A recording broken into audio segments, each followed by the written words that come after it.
أما بعد فأعوذ بالله من الشيطان الرجيم بسم الله الرحمن الرحيم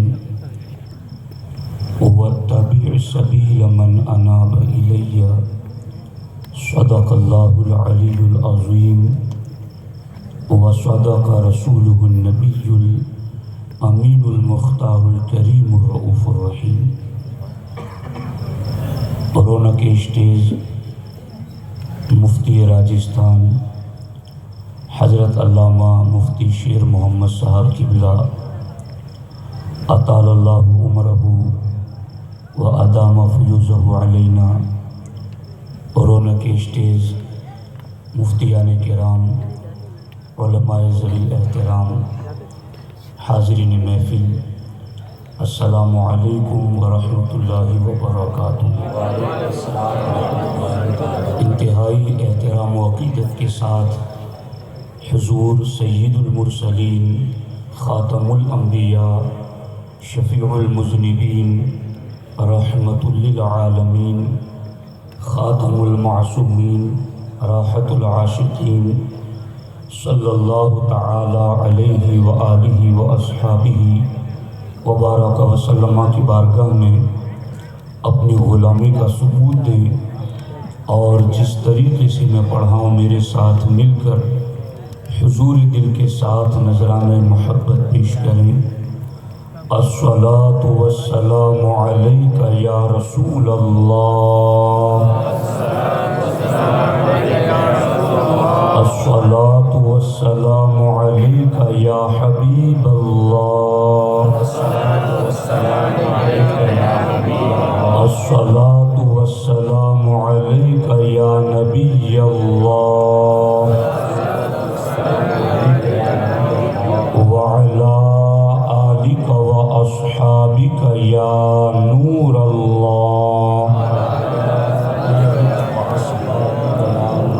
صلی اللہ تعالی علیہ وسلم۔ تو ہے وہ غوث کہ ہر غوث ہے شیدا تیرا، تو ہے وہ غوث کہ ہر غوث ہے شیدا تیرا، تو ہے وہ غیث کہ ہر غیث ہے پیاسا تیرا، صف ہر شجرہ میں ہوتی ہے سلامی تیری، شاخیں جھک جھک کے بجا لاتی ہے مجرا تیرا، مزرع چشت و بخارا و عراق و اجمیر، کون سی کشت پہ برسا نہیں جھالا تیرا، راج کس شہر میں کرتے نہیں تیرے خدام، باج کس نہر سے لیتا نہیں دریا تیرا، اے رضا چیست غم ار جملہ جہاں دشمن دوست، کردہ مأمن خود قبلہ حاجہ تیرا۔ دوستان محترم، اتنے کثیر علماء، فقہا، شیوخ الحدیث کی موجودگی میں مجھے اپنی کم علمی کا اعتراف ہے۔ کرسی پر بیٹھنے کی وجہ یہ ہے کہ کسی مفہوم کی ادائیگی میں آسانی پیدا ہو جاتی ہے، باقی میں ان علماء اور شیوخ الحدیث کے سامنے ایک طفل مکتب کی حیثیت رکھتا ہوں۔ گجرات کی سرزمین سے ہم یہاں پہنچے، ہمارے بھانجے مولانا سمیر صاحب تخصص فی الفقہ، یہاں ان کا دوسرا سال ہے، ان کے توسط سے یہاں پہنچنا ہوا۔ صوفی صاحب کا یہ گلشن دیکھ کر دلی مسرت محسوس ہوئی۔ اللہ جل شانہ اپنے حبیب پاک علیہ تحیۃ و ثنا کے صدقہ و طفیل اس گلشن میں مزید آبیاری پیدا فرمائے۔ دوستان محترم، ختم بخاری شریف کی محفل میں موجود تھا۔ حضور شیر راجستھان نے جس بات کی طرف قوم کو، علماء کو متوجہ کیا، اسی کی کچھ تشریح میں آپ کے سامنے اپنے انداز میں رکھنا چاہتا ہوں۔ سرکار غوث العظم دستگیر رضی اللہ تعالی عنہ نے دین کیسے زندہ کیا، اس کا طریقہ کیا تھا؟ دوستان محترم، موجودہ دور میں مسلمانوں کی ضب و حالی، ان کی خستہ حالی اور ناگفتہ بے حالات پر جب ہم ایک سرسری نظر ڈالتے ہیں تو ہمیں مسلمانوں کے زوال کے چند اسباب اور چند وجوہات نظر آتی ہیں۔ وہ اسباب کیا ہیں؟ وہ وجوہات کیا ہیں؟ مسلمانوں کا سیاسی میدان میں کمزور ہونا، یہ بھی ان کے زوال کی ایک وجہ ہے۔ مسلمانوں کا علمی میدان میں کمزور ہونا، یہ بھی ان کے زوال کی ایک وجہ ہے۔ مسلمانوں کا تہذیب و ثقافت، اخلاق و مروت کے میدان میں کمزور ہونا، یہ بھی ان کے زوال کی ایک وجہ ہے۔ مسلمانوں کا ایمانی، روحانی اور مذہبی معاملات میں کمزور ہونا، یہ بھی ان کے زوال کی ایک وجہ ہے۔ فسق و فجور کا بازار گرم ہے، زناکاری، شراب نوشی، بے حیائی، عریانی، فحاشی، یہ وہ اسباب اور وجوہات ہیں جو قوم کی پستی اور زوال کے اسباب ہیں۔ ان سارے اسباب کی موجودگی میں دوسری طرف روزانہ نئے نئے فرقے پیدا ہو رہے ہیں، اور ہر فرقہ ہر نئی شام کچھ نئے فتنے لاتا ہے جو امت کو نئی آزمائشوں میں مبتلا کر دیتے ہیں۔ ایسے حالات کے اندر دعوت و تبلیغ کا فریضہ کیسے انجام دیا جائے؟ ایسے حالات کے اندر کن نقوش قدم کو اپنی منزل مقصود کے لیے سنگ میل سمجھا جائے؟ ایسے حالات کے اندر گم گشتہ قوم کو راہ حق کا مسافر کیسے بنایا جائے؟ ایک مسلمان جب ان حالات پر غور کرتا ہے تو کبھی کبھی اس کے سامنے مایوسی کے بادل منڈلاتے ہوئے نظر آتے ہیں، لیکن یاد رکھیں اللہ جل شانہ نے قرآن مجید میں ارشاد فرمایا ہے، ایمان والو اللہ کی رحمت سے مایوس نہ ہونا، اور اللہ کی رحمت سے مایوس تو گمراہ ہوتے ہیں، ہم مایوس نہیں ہیں، ہم اللہ کی رحمت سے پر امید ہیں۔ تو ایسے حالات کے اندر جب زوال کے سارے اسباب موجود ہیں، جب تباہی کی ساری وجوہات موجود ہیں، تو ایسے زوال کے اسباب کی موجودگی میں ہم کون سا طریقہ اختیار کریں، ہم کون سا لائحہ عمل اپنائیں کہ جس پر چل کر کے ہم دین کو زندہ کر سکیں؟ تو یاد رکھیں امام اہل سنت کے اس شعر میں آپ اس مفہوم کو سمجھنے کی کوشش کریں۔ اعلیٰ حضرت فرماتے ہیں، تیرے غلاموں کا نقش قدم ہے راہ خدا، وہ کیا بہک سکے جو یہ سراغ لے کے چلے، جو یہ سراغ لے کے چلے گا وہ کبھی بہک نہ سکے گا۔ وہ کون سا سراغ ہے؟ وہ سراغ ہے تیرے غلاموں کا نقش قدم، تیرے غلاموں کا نقش قدم جس نے تھام لیا اور جس نے اس سراغ کو پا لیا وہ کبھی بہک نہ سکے گا۔ اب ہمارے سامنے جن حالات کا سامنا ہے، جب ہم سرکار غوث الاعظم دستگیر رضی اللہ تعالی عنہ کی سیرت و سوانح کا مطالعہ کرتے ہیں، نہایت سنجیدگی سے گفتگو سننا، ایک لفظ سے بات پوری ہوگی تو میں وہاں دوسرا لفظ نہ بولوں گا۔ وقت کا مجھے احساس ہے اور آپ کے وقت کی بھی مجھے قدر ہے، اس لیے 90 تلے لفظوں میں اپنا مفہوم آپ تک پہنچانے کی سعادت حاصل کر رہا ہوں۔ غور کرنا یہاں پر کہ دین کیسے زندہ ہوگا جن حالات سے ہند کے مسلمان گزر رہے ہیں۔ جب ہم غوث الاعظم دستگیر کی زندگی کا مطالعہ کرتے ہیں تو اس سے زیادہ خطرناک، اس سے زیادہ پرسوز حالات سرکار غوث پاک رضی اللہ تعالی عنہ کی حیات ظاہری کے اندر بغداد ہی نہیں پوری اسلامی دنیا کے حالات یہ بن چکے تھے۔ آپ تاریخ کا مطالعہ کریں، سرکار غوث الاعظم دستگیر رضی اللہ تعالیٰ عنہ ہجری سن 470 میں پیدا ہوتے ہیں اور یہ 5ویں صدی ہجری کا آخری حصہ، اس حصے کا تاریخ اسلامی کے لحاظ سے آپ مطالعہ کریں تو 5ویں صدی ہجری کے اندر پوری امت کے اوپر عمومی زوال آ چکا تھا۔ حالات ایسے تھے کہ ابن جوزی علیہ الرحمہ لکھتے ہیں سیاسی حالات اتنے ابتر ہو چکے تھے، یوں تو دیکھنے کے لیے آپ جائیں تو بظاہر اسلامی اقتدار کا سلسلہ اندلس سے لے کر ہندوستان کی سرزمین تک پھیلا ہوا تھا، مگر اندرونی اعتبار سے مسلمانوں کے حالات نہایت ہی کمزور ہو چکے تھے۔ اندلس کی سرزمین پر امیر عبد الرحمن اموی کی قائم کردہ حکومت کی مرکزی حیثیت ختم ہو رہی تھی اور یورپ کے عیسائی وہاں حملے کی تاک میں لگ چکے تھے اور وہاں اپنی حکومت قائم کرنے کی فکر میں لگے ہوئے تھے۔ دوسری طرف بیت المقدس پر عیسائیوں کا قبضہ ہو چکا تھا اور عیسائی عراق اور حجاز پر حملے کی تیاریوں میں مصروف ہو چکے تھے۔ مصر کی سرزمین پر باطنی فرقے کی حکومت قائم ہو چکی تھی۔ یہ باطنی فرقہ کون سا فرقہ ہے؟ یہی وہ فرقہ ہے جس کو امام جلال الدین سیوطی نے تاریخ الخلفاء میں دولت خبیثہ سے یاد کیا ہے۔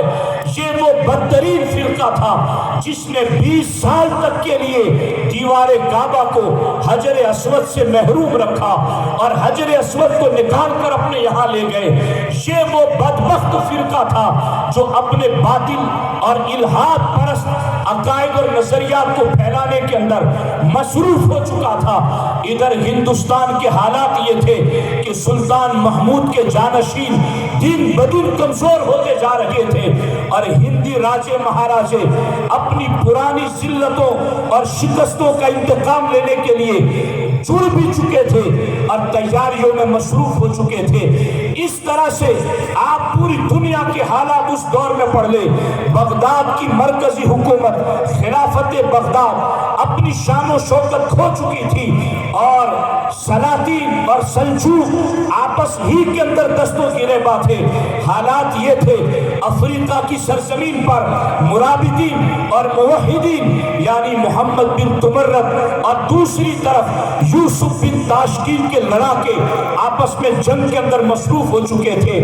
ایسے حالات پورے عالم اسلام کے اوپر طاری ہو چکے تھے، لیکن ایسے حالات کے اندر پورے عالم اسلام میں دین کو زندہ کرنے کے لیے اللہ جل شانہ نے شیخ عبد القادر جیلانی کو محی الدین بنا کر جلوگر فرمایا۔ آپ محی الدین بن کر اس زمین کے اوپر پیدا ہوئے۔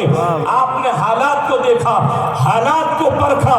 وہ تو عالم یہ تھا ماں کے پیٹ سے ہی اللہ کے ولی تھے، لیکن اس کے باوجود 18 سال کی عمر میں حصول علم کے لیے بغداد کا سفر کیا۔ چونکہ غوث پاک کی نگاہ اس حدیث پاک پر تھی العلم حیات الاسلام، کہ اسلام زندہ ہوگا تو علم دین سے زندہ ہوگا۔ غوث پاک مادرزاد اللہ کے ولی تھے اور سرکار مخدوم پاک لطائف اشرفیہ میں فرماتے ہیں کوئی جاہل ولی نہیں ہوتا۔ وہ جب مادرزاد ولی تھے تو مادرزاد عالم بھی تھے، مادرزاد وہ اس قسم کے معارف بھی رکھتے تھے، مگر چونکہ ان کا مرتبہ صرف ولایت تک محدود نہیں تھا، وہ غوثیت کبریٰ کے منصب پر تھے، اس لیے اپنے حسب درجہ حصول علم کی جد و جہد کی آپ بغداد تشریف لائے اور ہجری سن 488 سے لے کر غوث پاک رضی اللہ تعالی عنہ نے 496 تک مسلسل 8 سال درسگاہ میں ایڈمیشن لے کر کے سبقاً اساتذہ کے سامنے بیٹھ کر کے آپ نے پورا نصاب سلیبس مکمل کیا اور پڑھا گیا اپنے درسگاہ میں بیٹھ کر کے۔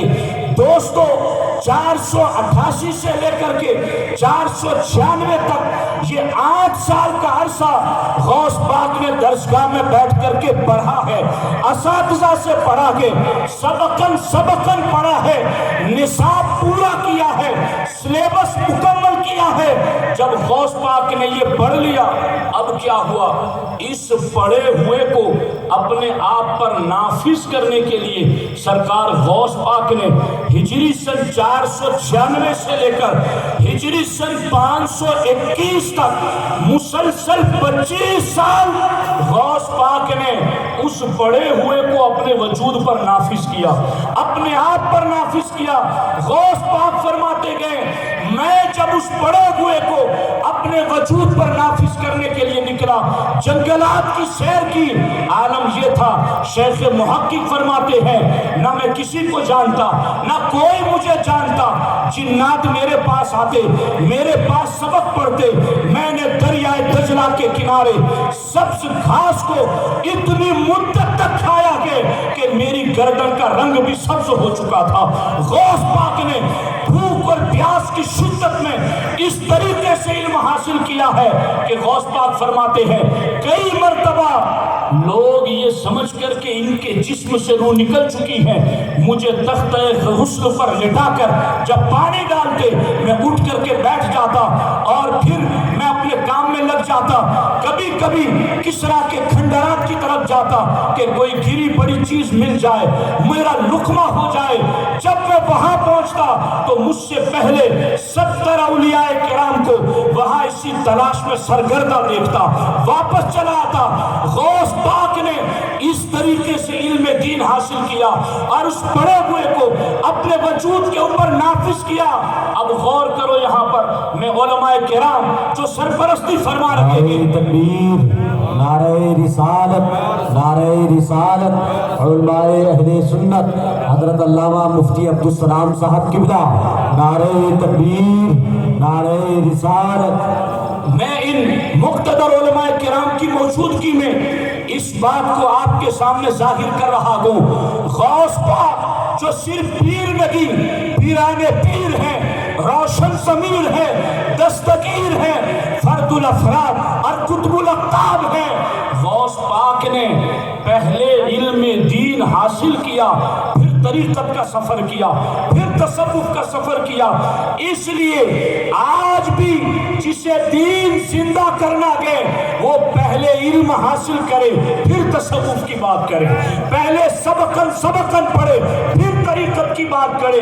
درس نظامی یہ اسلام کی روح ہے، اس کو پڑھے بغیر اسلام سمجھ میں نہیں آتا، کہاں تطبیق ہے، کہاں مجمل ہے، کہاں ابہام کے، کہاں تفسیر کے، کہاں کیا بیان کرے تو کس سے ٹکراؤ ہوتا ہے۔ یہ پورے کا پورا لحاظ درس نظامی میں پڑھایا جاتا ہے، اور جو درس پڑھے بغیر تصوف کی بات کرتا ہے، آج ایسے ہی لوگوں نے اہل سنت و جماعت کو تباہی کے دانے پر لا کر کھڑا کر دیا ہے۔ دین زندہ کرنے کا غوثیت مآب کا طریقہ یہ ہے، پہلے علم ظاہر پڑھو پھر علم باطن پڑھو، یہ غوث پاک کا طریقہ۔ اب جب آپ نے پڑھ لیا تو آپ جانتے ہیں ہجری سن 521 میں غوث پاک نے پہلی تقریر کس عمر میں کی؟ غوث پاک نے پہلی تقریر 51 سال کی عمر میں کی، پہلا خطاب 51 سال کی عمر میں۔ غوث پاک نے جب حالات دیکھے، صرف میرے بغداد کے نہیں، اتنے سخت حالات تھے، نظام الملک توسی ہو یا سلجوق سلطنت کا فرما روا ملک شاہ ہو، حسن بن سبا کی خنجر خون آشام کا شکار ہوئے، علماء مشائخ چہروں کو ڈھانک کے رکھتے، عورتیں بے پردہ ہو رہتی تھی۔ ایسے حالات کو جب غوث پاک نے دیکھا اور پوری دنیا کا نظارہ کیا، دین زندہ کرنے کے لیے غوث پاک نے کون سا پلان کیا؟ آج صوفی صاحب حضور شیر راجستھان اور یہاں کے باوقار علماء جس مشن پر لگے ہوئے ہیں، خدا کی قسم انہیں دیکھ کر، ان کی کوششوں کو دیکھ کر، ان کی جد و جہد کو دیکھ کر اس بات کا احساس ہو چلا ہے یہ اپنے طریقے پر نہیں غوثیت مآب کے طریقے پر چل رہے ہیں۔ کس طریقے سے؟ غوث پاک نے حالات کا جائزہ لیا تو دین زندہ کرنے کے لیے غوث الاعظم دستگیر نے بالعموم 3 طریقے اختیار فرمائے۔ پہلا طریقہ واعظ و نصیحت کا طریقہ۔ توجہ ادھر دیں آپ، نعرہ تکبیر، نعرہ رسالت، نعرہ رسالت، علماء اہل سنت حضرت علامہ مفتی کمال الدین صاحب قبلہ، نعرہ تکبیر، نعرہ رسالت۔ آپ لوگ مفہوم ذہن میں رکھیے گا، ہر نعرے پر پھر مجھے اس سے ربط تعلق بتانے کی ضرورت نہ پڑے، ایسے ہی وقت کم ہے تو غور کریں۔ غوث پاک آج کے دور کے ہمارے جو حالات ہیں اس سے سخت ترین حالات پیران پیر کے زمانے میں تھے، مگر پیران پیر نے دین زندہ کرنے کا طریقہ کون سا اپنایا؟ ایک طریقہ عوام کے لیے، دوسرا طریقہ خواص کے لیے۔ عوام کے لیے غوث پاک نے یہ طریقہ اپنایا، ایک ہفتے میں غوث پاک عوامی جلسے میں 3 بار خطاب کرتے تھے، جمعہ کی صبح، اتوار کی صبح اور منگل کی شام۔ غوث پاک فرماتے ہیں کہ میں 16 شوال المکرم کو یہ بہجت الاسرار میرے ساتھ اس وقت موجود ہے، مجھے وقت چونکہ زیادہ تھا لیکن چونکہ کثیر علماء موجود ہیں تو میں اب وہ عبارات نہیں پڑھ سکتا بہجت الاسرار کی، مگر میں خلاصہ بتا رہا ہوں اس کا کہ غوث الاعظم دستگیر فرماتے ہیں 16 شوال المکرم کو 521 ہجری کو میں حلب کی جامع مسجد میں تھا ظہر کی نماز کے لیے، اللہ کے رسول علیہ السلام تشریف لائے اور سرکار نے فرمایا افتح فاک، اپنا منہ کھولو، منہ کھولا، 7 مرتبہ لعاب دہن ڈالا، پھر ظہر کی نماز پڑھی، پھر مولا علی تشریف لائے، 6 مرتبہ لعاب دہن ڈالا اور کہا خطاب کرو۔ مولا علی رضی اللہ کو تعالی عنہ نے لعاب دہن ڈالا، پھر خطاب کیا۔ یہاں ایک مسئلے کی بھی وضاحت کر دوں میں آپ کے سامنے، سوال یہ پیدا ہوتا ہے جب اللہ کے رسول علیہ السلام نے لعاب دہن ڈال دیا تھا تو مولا علی کے لعاب دہن ڈالنے کی ضرورت کیا تھی؟ سرکار کا لعاب دہن یہ تو کھاری کنووں کو بھی شیریں کر دے، اس سلال حلاوت پہ لاکھوں سلام۔ وہ لعاب دہن عبداللہ ابن عتیق کی ٹوٹی پنڈلی پر لگ جائے تو جڑ جائے، ابو قتادہ کی نکلی آنکھ پر لگ جائے تو روشن ہو جائے، جہاں لگے کمالات دکھائے۔ پھر مولا علی کا لعاب دہن کیوں لگایا گیا؟ اس پر ایک تفصیلی بحث ہے، صرف اس پر اشارہ کر رہا ہوں۔ یہ جو بات میں کر رہا ہوں مکتوبات کی دوسری جلد میں مکتوب نمبر 123 میں امام ربانی مجدد الفسانی نے بھی اس کو لکھا، السیف المسلول کے اندر قاضی ثناء اللہ علی رحمٰن نے بھی لکھا، اور اس کو حضور صدر الشریعہ نے بہار شریعت کے پہلے حصے میں باب الولایت میں بھی لکھا کہ سرکار کی 2 جانب ہیں، بارگاہ الہی تک پہنچنے کے 2 راستے ہیں، ایک قرب نبوت کے راستے سے، ایک قرب ولایت کے راستے سے۔ قرب نبوت والا جو راستہ ہے اس پر اللہ کے رسول علیہ السلام نے ابو بکر و عمر کی ڈیوٹی لگائی ہے، اور قرب ولایت والا جو راستہ ہے اس پر اللہ کے رسول علیہ السلام نے مولا علی کی ڈیوٹی لگائی ہے۔ اور مجدد الفسانی فرماتے ہیں کہ مولا علی کے در سے ولایت کے تقسیم ہونے کا معاملہ مولا علی کے دنیا میں پیدا ہونے سے پہلے ہی سے جاری ہے، پیدا ہونے سے پہلے ہی سے مولا علی ولایت بانٹ رہے ہیں۔ اور امام ربانی لکھتے ہیں کہ اس مقام قرب ولایت میں مولا علی کے سر پر اللہ کے رسول کے دونوں قدم مبارک ہیں، ہر 2 قدم مبارک اوس صلی اللہ علیہ وسلم بر فرق او کرم اللہ تعالی وجہہ، ان کے سر پر حضور کے قدم مبارک ہے۔ تو چونکہ ولایت کی طرف سے مولا علی کو نوازنا تھا، نبوت کا فیض جو سرکار کے لعاب دہن سے ملا اس کو ولایت کے اسٹیٹس کے مطابق ڈھال کر امت تک پہنچانے کا سلیقہ دینے کے لیے مولا علی تشریف لائے۔ اب حضرت غوث پاک فرماتے ہیں میں تقریر کرنے کے لیے بیٹھا، قد فتح لقلبی الآن 70 بابا من العلم لدنی۔ بہجت الاسرار میں غوث پاک فرماتے ہیں لعاب دہن کیا ملا، میرے سینے میں علم لدنی کے 70 دروازے کھل گئے۔ سعات کل واحد منہم سعات ما بین السماء والارض۔ غوث پاک فرماتے ہیں وہ 70 دروازے جو میرے دل پر علم لدنی کے کھلے، ان 70 دروازوں میں سے ہر دروازہ اتنا وسیع اور کشادہ تھا جتنا زمین سے آسمان تک کا فاصلہ۔ غوث پاک فرماتے ہیں میں نے شروع میں تقریر کی، 3 لوگ بیٹھے تھے، پھر اتنی تعداد بڑھی کہ مجھے جامع مسجد میں جانا پڑا، اتنی تعداد بڑھی کہ مجھے پھر وہاں سے عیدگاہ میں جانا پڑا، اور غوث پاک فرماتے ہیں میرے ایک ایک مجمع میں 70 ہزار افراد شریک ہوتے تھے، اور غوث پاک کی ایک ایک محفل کو 400 اصحاب قلم و دوات بیٹھ کر کے لکھا کرتے تھے۔ یہ غوث پاک کے خطاب کی شان تھی۔ ان کا معاملہ تو یہ تھا چور پر نظر ڈالے تو کتب بنا دیتے ہیں، یہاں تو اونٹوں پر، خچروں پر، گھوڑوں پر سامنے کھڑے کھڑے بیٹھے بیٹھے ہزاروں کا مجمع ہے اور لوگ خطاب سن رہے ہیں، اور ایسا خطاب کتنی بار ہوتا ہے؟ ہفتے میں 3 مرتبہ، ہفتے میں 3 مرتبہ۔ اس طرح عوام میں دین کو زندہ کی۔ خواص کے لیے کیا کیا؟ آپ کے شیخ ابو سعید مبارک المخزومی اور بعض علماء المخرمی کہتے ہیں انہوں نے مدرسہ اپنے جو شاگرد تھے غوث پاک ان کو دے دیا۔ اب میں یہاں صوفی صاحب کے صاحبزادے کی خصوصی توجہ کے ساتھ آپ کی نظر یہ بات کر رہا ہوں۔ غوث پاک نے دیکھا کہ یہ مدرسہ تو تنگ ہے، وسیع کرنا ہوا، تو آس پاس کے مکانات خرید لیے۔ غوث پاک کہ جو سرمایہ دار مریدین تھے انہوں نے اپنا حساب سے چندہ دیا۔ ایک عورت آئی جس کے پاس کچھ نہیں تھا، لیکن اس کے شوہر کے پاس اس کی 20 درہم مہر کے نکلتے تھے۔ وہ اپنے شوہر کے پاس گئی اور کہا تو 10 دن کے لیے غوث پاک کا مدرسہ جو تعمیر ہو رہا ہے، چونکہ تم معمار ہے، اگر تم وہاں کام کرو گے تو میں تمہارے 10 درہم معاف کر دوں۔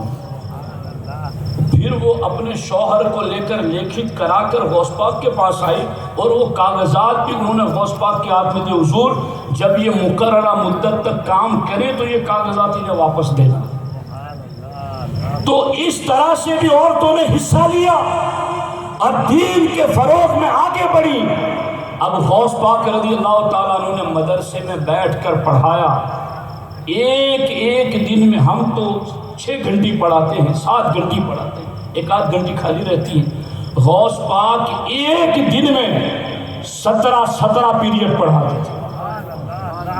ظہر بعد قرات بھی آپ پڑھاتے تھے، اور غوث پاک 1 سال کے اندر اپنے مدرسے سے 3 ہزار طلبہ کو فارغ فرماتے تھے۔ اور یاد رکھو غوث پاک نے ہجری سن 521 سے خطاب کا آغاز کیا، ہفتے میں 3 دن کرتے، اور ہجری سن 561 جو آپ کا وصال کا سال گئے، اس وقت تک 40 سال مسلسل غوث پاک ہفتے میں 3 دن خطاب فرماتے رہے۔ اور ادھر 528 سے درسگاہ میں بیٹھ کر کے، دارالافتاء کی مسند پر بیٹھ کر کے مسلسل آپ ہجری سن 521 تک تقریباً 34 سال تک آپ مسلسل درسگاہ میں بیٹھ کر پڑھاتے رہے۔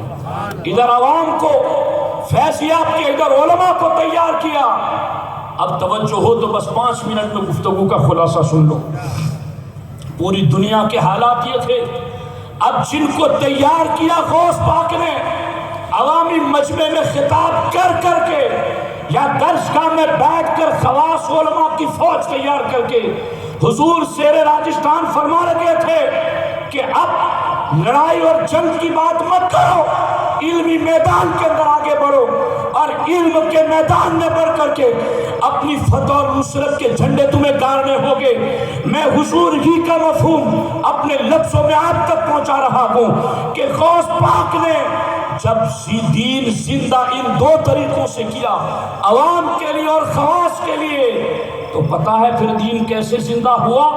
وہ بیت المقدس جس پر عیسائیوں نے قبضہ کیا تھا، اس پر پھر سے علم اسلام کا جس نے گاڑا، وہ صلاح الدین ایوبی غوث پاک کا تربیت یافتہ تھا، وہ غوث پاک کی درسگاہ سے پڑا ہوا تھا، اسے غوث الاعظم دستگیر کا فیض ملا تھا، وہ ابن زکی جس نے پہلی بار بیت القدس کے اندر خطبہ دیا، وہ غوث پاک کی درسگاہ کے فاضل تھے۔ اس طریقے سے اندلس کی سرزمین پر بھی غوث پاک کے مریدین پہنچے۔ ہند میں غریب نواز جب غوث پاک کے پاس گئے تو غریب نواز نے کہا حضور مجھے آپ کے بعد عراق دے دے، میں یہاں دین کی خدمت کروں گا۔ غوث پاک نے فرمایا عراق تو میں اپنے بھائی شہاب الدین عمر سہروردی کو دے چکا ہوں، مگر میں تمہیں ولایت ہند عطا کرتا ہوں۔ غریب نواز یہاں تشریف لائے۔ شہاب الدین غوری بار بار کی شکستوں کے بعد آنا نہیں چاہتا تھا۔ غزنی اس کے خواب میں غریب نواز تشریف لے گیا اور کہا ہند کی دھرتی تیرے قدموں کا انتظار کر رہی ہے۔ ادھر وہ تیار ہوئے آئے، فتح ہوئی، اپنے ملک کا دورہ کرنے کے لیے نکلے، اجمیر شریف پہنچے، دیکھا اذان ہو رہی ہے، کہا جاؤ دیکھو یہ کون ہے۔ پتہ لگا کہ کوئی درویش صفت ہے جو اپنے مریدوں کو لے کے بیٹھے ہیں۔ کہا جاؤ جا کے بتاؤ ہمارے بادشاہ ملنا چاہتے ہیں۔ کہا آئے تو اکیلے آئے، گئے تو مصلی امامت پر جو ذات بیٹھی تھی، چہرہ دیکھا تو پتا چلا یہ تو وہی بزرگ ہے جو غزنی میں خواب میں تشریف لائے تھا۔ اس طرح ہند کے اندر بھی دین کو زندہ کرنے کا جو پلان تشکیل دیا وہ غوث الاعظم دستگیر نے دیا، حتیٰ کہ وہاں مصر میں بھی ان کی باطنی سلطنت کو ختم کر کے زنگیوں نے، ایوبیوں نے سلطنت اسلام کا فریرہ لہرایا۔ اس طرح پوری دنیا کے اندر غوث پاک کے مریدوں نے، مریدوں کے مریدوں نے، تربیت یافتہ لوگوں نے دین کو زندہ کر دیا۔ اب غوث پاک سے کسی نے پوچھا حضور آپ کو محی الدین کا خطاب کب ملا؟ غوث پاک فرماتے ہیں میں جا رہا تھا جامع مسجد کی طرف، ننگے قدم تھا، سڑک کے کنارے ایک نحیف و ناتواں کمزور شخص بیٹھا تھا، اس نے میرا نام لے کر مجھے بلایا، یا عبد القادر تعال الیہ، میری طرف آؤ۔ میں گیا تو کہا کہ مجھے سہارا دو، میں نے سہارا دیا تو کیا سہارا جیسے ہی دیا وہ کھڑا ہو گیا، اس کے جسم میں نشو و نما آ گئی، جسم میں طاقت آ گئی، قوت آ گئی، حشاشت بشاشت آ گئی۔ میں تعجب میں کہ یہ کیسے ہو گیا؟ کہ عبد القادر تعجب نہ کرو، میں تمہارے نبی کا دین ہوں، مردہ ہو رہا تھا، اللہ نے تمہارے ہاتھ کے صدقے مجھے نئی زندگی عطا کر دی ہے۔ تو غوث پاک نے دین جس طریقے سے زندہ کیا، جامعہ فیضان اشفا آج اسی طریقے پر چل رہا کہ علماء تیار کیے جو علماء منبروں کی زینت ہے، علماء تیار کیے جو مجالس اہل سنت کی زینت ہے، خطاب کے ذریعہ یہاں کے فارغین ایک ایک ہفتے میں کئی کئی خطاب کر کے غوث پاک کے مشن پر چل لگے گئے، اور پھر یہاں سے علماء، فقہا، قرہ، حفاظ کی فوج ہر سال تیار کی جا رہی ہے۔ تو یہ مشن غوث الورا ہے، یہ مشن غوث الاعظم دستگیر ہے، جو دین زندہ کرنے کا طریقہ اس طریقے سے انہوں نے اپنا رکھا ہے۔ تو میرے بھائیوں، یہ غوث پاک کے طریقے پر چلتے ہوئے اس طرح سے دین کو زندہ کرنے کے لیے چل رہے گئے۔ میرا آپ کا ذمہ ہے ان کے دست و بازو بنے، ان کے معین اور مددگار بنے، ان کے سپورٹر اور حمایتی بنے، اور ان کے ساتھ ان کے دست و بازو بن کر کے اس غوثیت مآب کے مشن کے فروغ کے لیے جڑ جائیں، وابستہ ہو جائے، اپنا وقت اپنا سرمایہ اس مشن کے پیچھے لگا کر کے اس علاقے میں اور دور دور تک غوثیت مآب نے جو دین زندہ کیا اسی کے ایک حصے میں اپنا حصہ شامل کرنے کی کوشش کریں۔ اللہ کریم کی بارگاہ میں دعا ہے اللہ جل شانہ اس ادارے کو دین دنی رات چوگنی ترقی عطا فرمائے، اور اللہ جل شانہ جو کچھ کہا اللہ ہمیں بھی اس پر عمل کی توفیق عطا فرمائے۔ السلام علیکم ورحمۃ اللہ وبرکاتہ۔